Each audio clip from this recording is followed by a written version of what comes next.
I am officially in the call now. This is Yes, apparently what some of us get for using unsupported Skype versions. Yeah, Manaki, I was hosting the call and in the call, but according to my Skype, there was no call. We had this problem some time ago with Haldemir and Tina Manaki. There was that one time where Yes. Tina and I was in a call, and Haldemir and I was in a call, but they were not in a call with one another. So I could hear both of them, but they couldn't hear each other. And then Jonas joined one of them, like Haldemir's one, and then he left. Then he joined Tina's one, but he wasn't in like the same one at the same time. Very strange. Fucking Skype. That's because we're so many unsupported versions. Oh God, why? With No, the the server incremental disconnect. advance, Grimith, if I picked HP, I have that now, right? Yes. Yes. Okay. And no, the server didn't disconnect, Goger. It's still there. Oh. Kick me, I'll kick you, I guess. kick me off the bridge. There is no bridge. We could kick you off the birds, but Yeah, kick me off the bird. I know the pop-up told me that Sadus had been disconnected, and I thought it said the server had been disconnected, and I was about to lose my shit. Please update MapTools. You can't start a server without the new version of MapTools. Well, I do have an updated version of MapTool. I'm just not running it right now, out of convenience. To connect, use your Facebook account. Say, the 1.4 would allow me to use isometric map modes. Yeah. wait, what? My flat token could be set up. What? 3D, yeah. 3D tokens? Yes. So, the aerial nightmare map is the one that you should be on. You should not take very long to load it. There's not a whole lot. Welcome to 13th Age Aerial Combat Edition. This is the worst. I'm gonna die, probably. But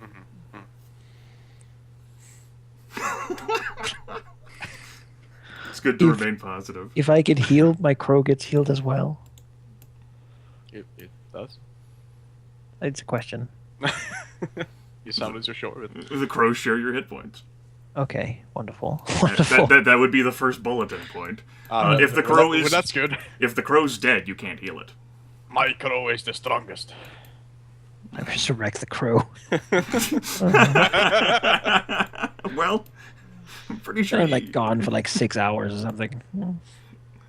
My crow better be thankful. This session, as noted, will be a short one due to daylight saving time only affecting me. Expected less than 4 hours.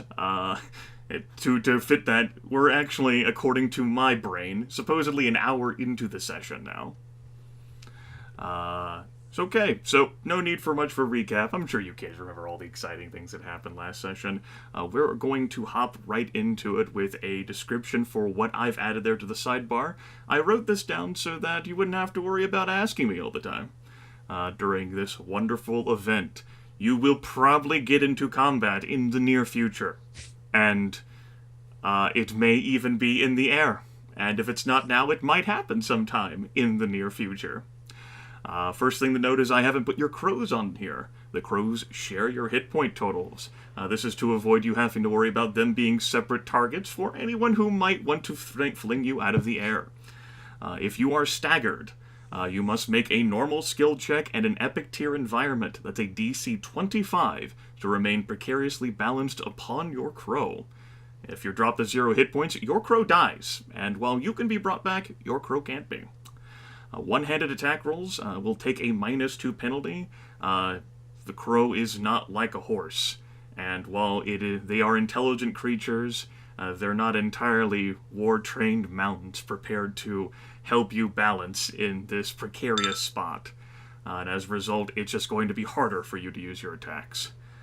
Two-handed attack rolls will require a normal skill check to balance upon the crow to even attempt. Even if you do succeed that, the attack rolls at a -4 penalty, and if you fail the skill check, you can either abort the attack and waste your standard action, or make the attack, then fall off your crow.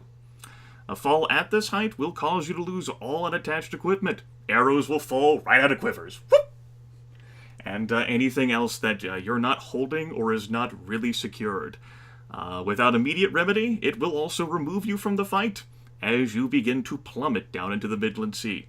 A fall from this height will kill any of your characters should you collide with the water below. On the bright side, you will probably be afforded the opportunity to be picked up. Basically, should you end up falling and your crow's still alive, your entire turn can be burned, allowing the crow to realign with you, and you getting back on. If your crow is dead, someone else is going to have to spend their entire turn alongside you, catching you.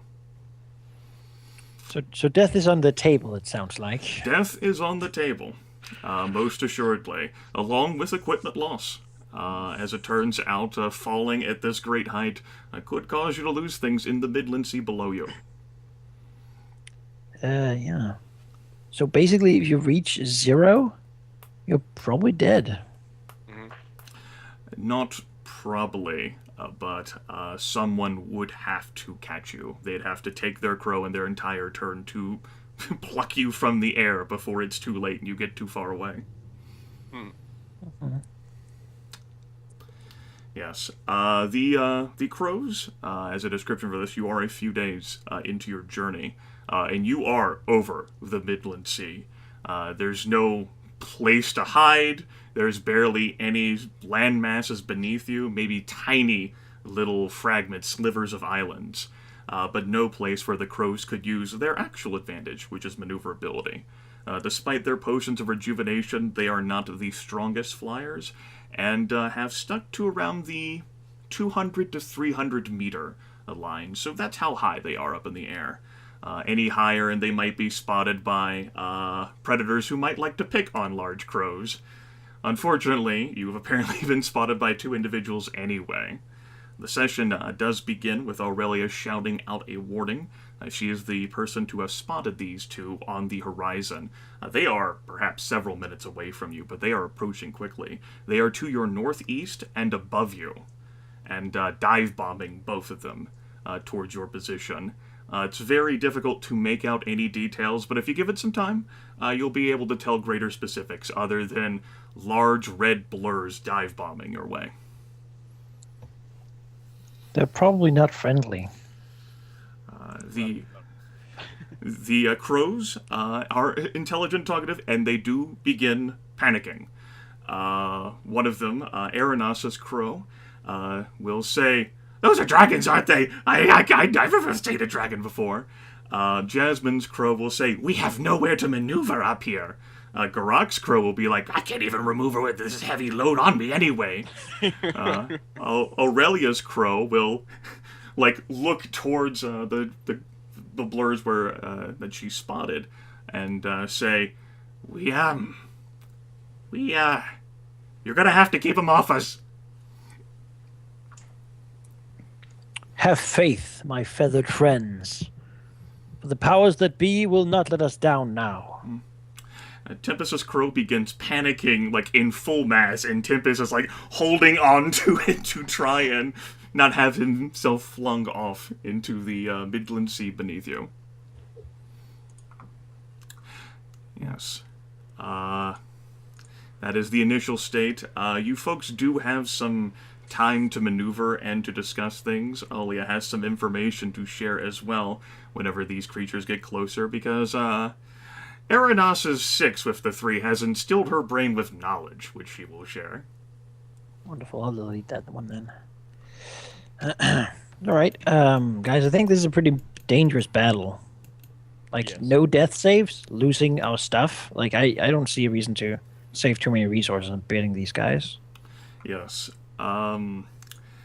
Combat does not necessarily have to go to the death. The crow's immediate fears, however, that they will convey to you is that they cannot outrun dragons. Well, Aurelia will then address her own crow, saying, "Well, if there's no point running away, then there's no point panicking either. We will fight and we will kill them. Simple as that." We have faced worse odds The before. crow, swivels its head to, eye you with, one of its eyes in disbelief. You know, Aurelia shared the crow's panic in the first few moments, but now she's outwardly calm at least. Geráck does not. Geráck's crow is just happy to finally get a release. What? Yes, courtesy of that, Fleeing is not an option in this combat either, unless you create a way through which you are actually able to flee. So until you build a justification for how your group of crows could flee away from the dragons, you can't flee. Blind them, maybe. The dragons do have air superiority here. They are over twice as fast as these crows. That would be enough. And they're currently like over here above us, right? Yes, they Like, are in to the this direction. northeast and dive bombing. Yeah, we should probably like reposition a bit. Yeah. Well, I mean, kind of want to get into melee because, like, if we can't run, there's like we have to fight them. Are they currently diving towards us, or? Yes. Yeah, we should maybe fall back a bit then, because otherwise they would just come on top of us instead of at an angle. Yeah, but I mean, imagine when they enter the battle map, there's going to be like initiative. I would assume that we don't want to clump up either, though. No, probably not. You folks talk for a minute. I'm going to have to adjust chairs. The back of my metal chair has decided that I'm going to break because I'm a metal chair. Why wouldn't I break? That happened to me once too. Well, I could stay in this square because I'm gonna take the punishment anyway, but... I'm thinking I want to stay nearby you guys. Yeah. So we should probably be in these I want to be able to squares, heal maybe. you. But I also want to be able to go into melee with the enemy. Yeah, one of the things is Because I'm a melee character after all. That's too much weight on my chair. Yeah. one of the things here most certainly to think about is I'm also concerned about that.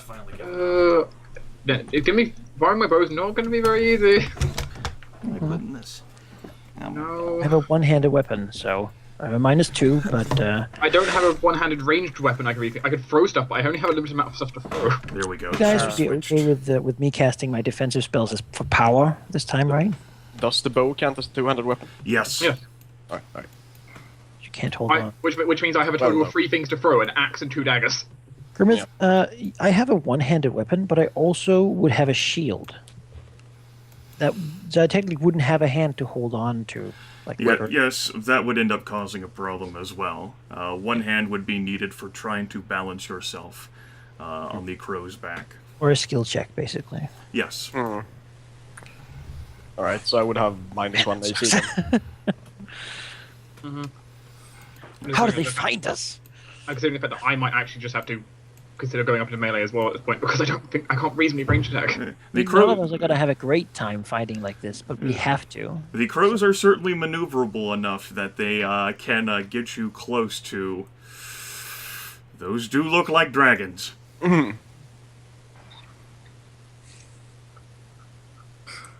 Whoop, out. Right. I think I can't like spend the time like activating runes and stuff before the battle, can I? It depends on how far away they are. If you say perhaps, hopefully 2 minutes away, you could start activating things if you really want to do it now. I mean, that would be the more things I could fire up before the battle, the better we would like be in going into it. Sure. Yeah. All right, so I know that's an option. Mm-hmm. This is a situation where if you think combat is coming, you can definitely see it minutes away from you. Right. Yeah. The thing is, normally like these things don't really have they have like the 5. I guess they have the 5-minute duration. Yes. Yeah. I have a lot of buffs that I could use. Yeah, probably gonna use my champion tier rune here on my armor.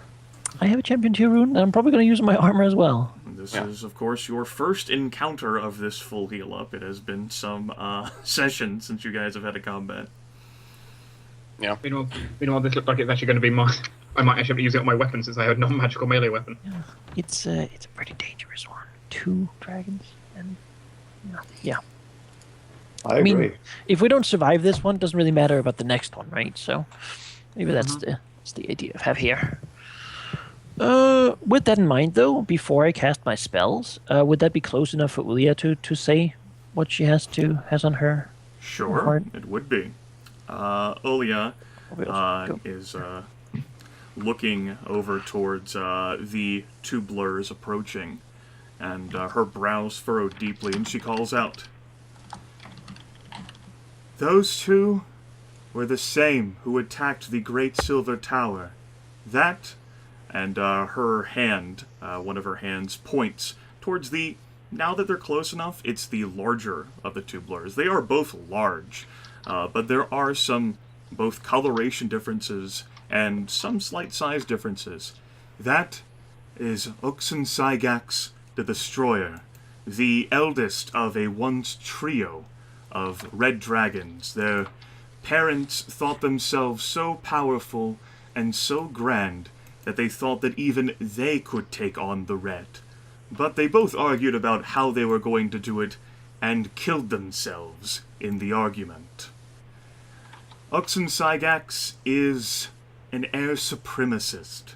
He enjoys fighting in the sky, and he is particularly ferocious. He has a darker color to his scales, and he is heavily scarred in his face around his right eye, although it does appear to be functional.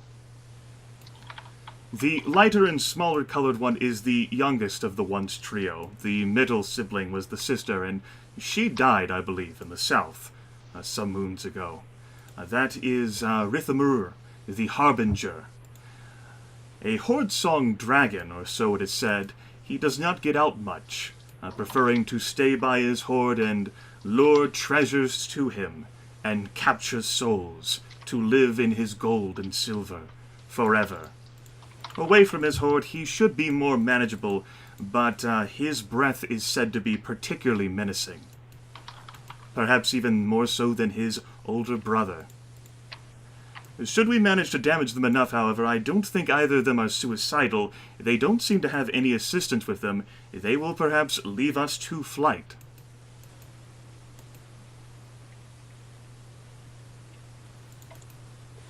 We can hope at least.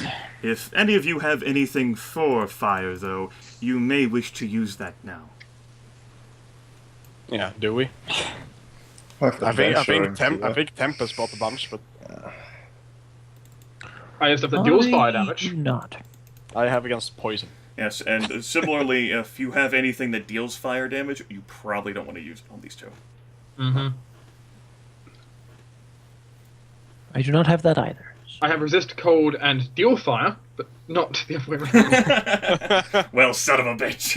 Yeah, I think Tempest. Yeah, I can fight a frost dragon.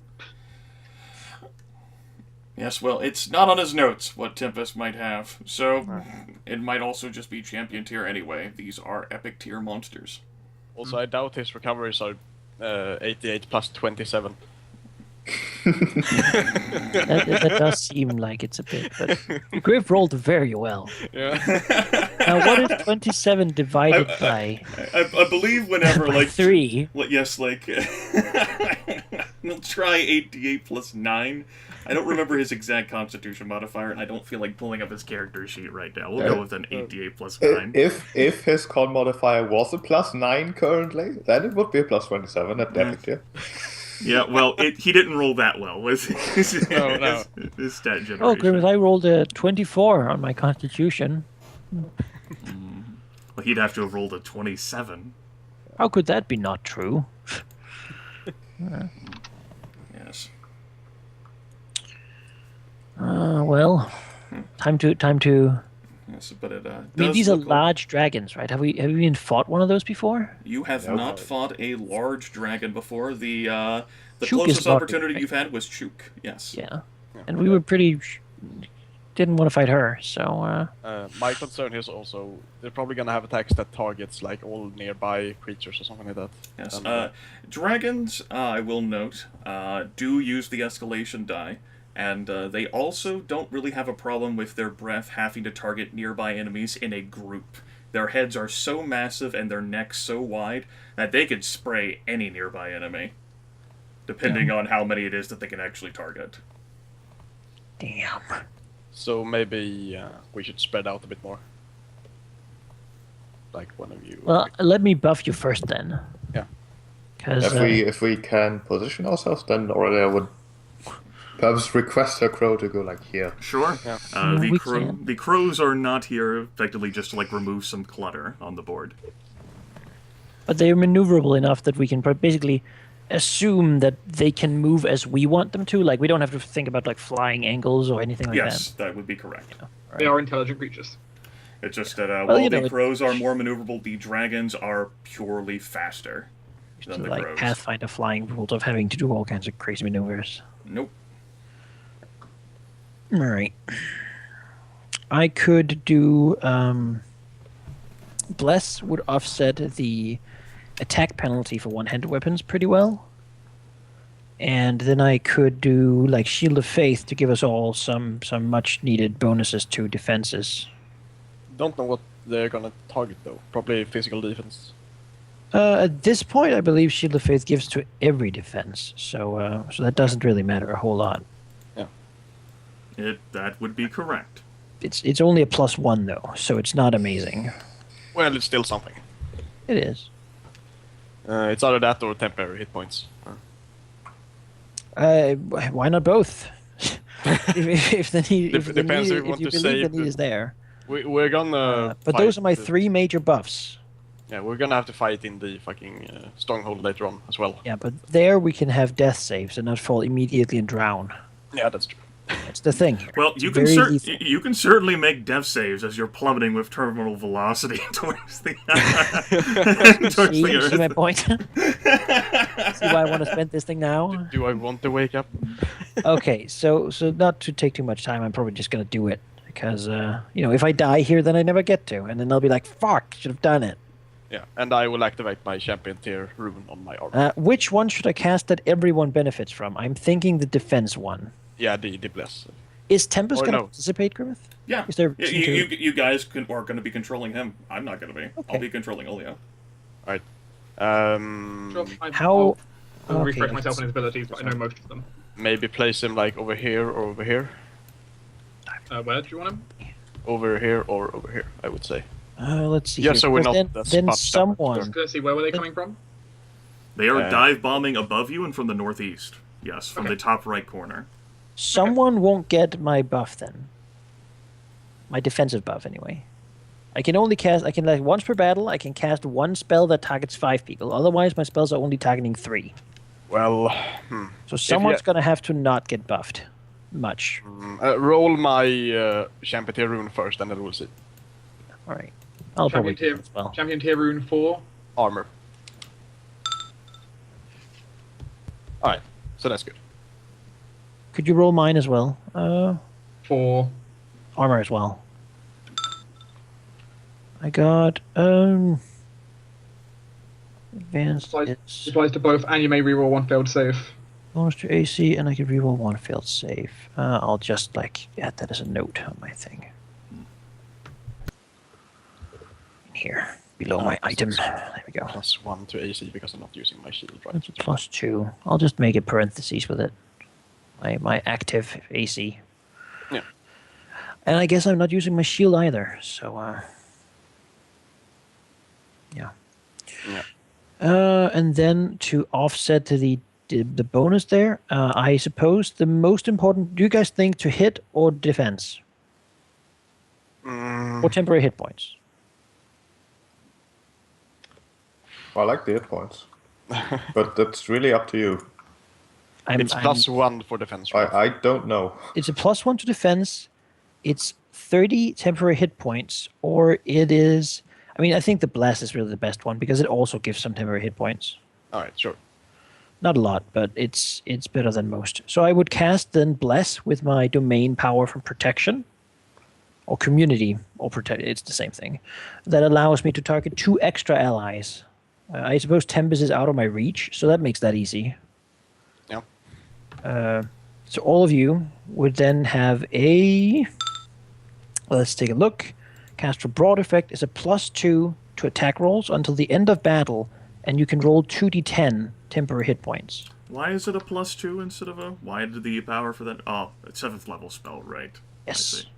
Means it plus. Actually, let's see here. That's a +2d10. Oh, +1d10 per attack bonus. Yes. So. Right. That's right. Each target ally gains 2d10 temporary hit points. Per So, point of the attack. So you would get 40/10 temporary hit points. Pretty good. Yeah, that's true. 40-10. And we roll that once, right? Yes. Well, yeah, I guess that's easier. If I just roll it. Yeah. 27. Decent.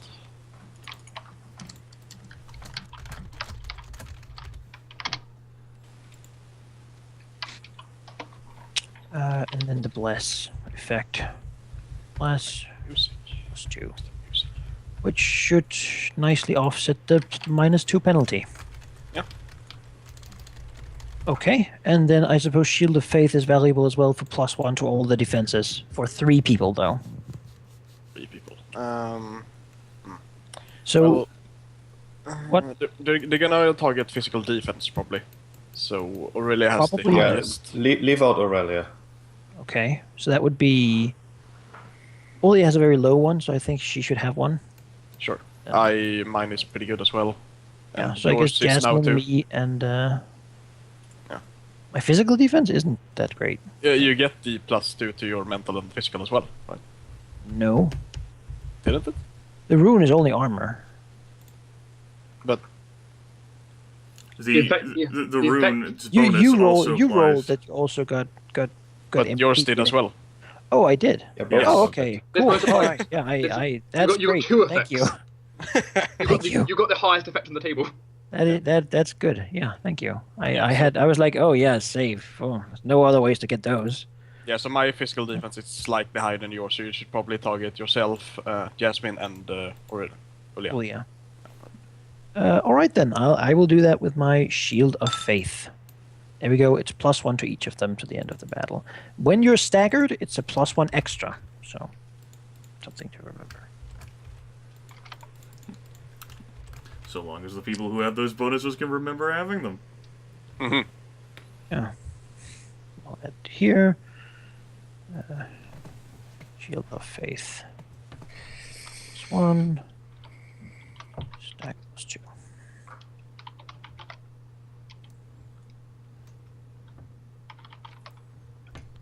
There you go. I suppose I should save my last power buff because temporary hit points don't stack.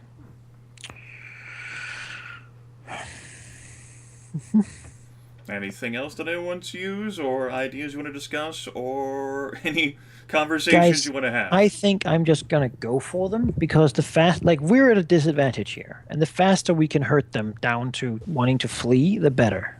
Yeah. And then we follow them and kill them, of course. Who can't really? See about that. You follow the things that are faster than you. Yeah, exactly. I suppose, which I can roll this in advance, which I was going to do, which was put a rune on my weapon. So yeah, I'm gonna use my Hammer of Faith as well, because I never used that anyway. I might save mine. I'm not sure. Because we're gonna need something at the next battle. I will also say, Dark, that your terrain stunt will not apply. Wilderness and urban does not affect... I tried considering, how would I pull it off, and I couldn't think of anything reasonable. Yeah. I shoot the cloud and make it rain. Make a whale call to We're too jump high. 100. I mean, I can challenge the dragons and make them stay. Do you guys think this is invocation territory? I kind of want to save those for later, but I mean, I don't know what that means, and it's the do not get crit. But I think I'm just thinking the horror scenario of Leon gathers power. Leon does chain lightning. Everyone dies. Yeah. Yeah, let's save that one. We have enough buffs on us now, I would say. All right. Sure. And let's hope for the best. 50% of my expendable resources. All right. Yeah. I also like our reverse V-shaped formation here. Call it the cone to get hit attack. Exactly. Maximizing the number of squares we're in, where the enemy can still attack us from Geráck square. Yeah. We're funneling them in there. Oh. All right. Well, I suppose that's what I have. Yeah. I have one more thing I'm gonna do, but that's at the start of combat. So. Are you gonna? No, you're not gonna spend yours. Hammer of Faith? No. No, I don't. I don't think so. We'll see. Right. We'll see how much damage they do. Because I'm gonna go after them anyway. Just for that's my hammer of faith, 5th level.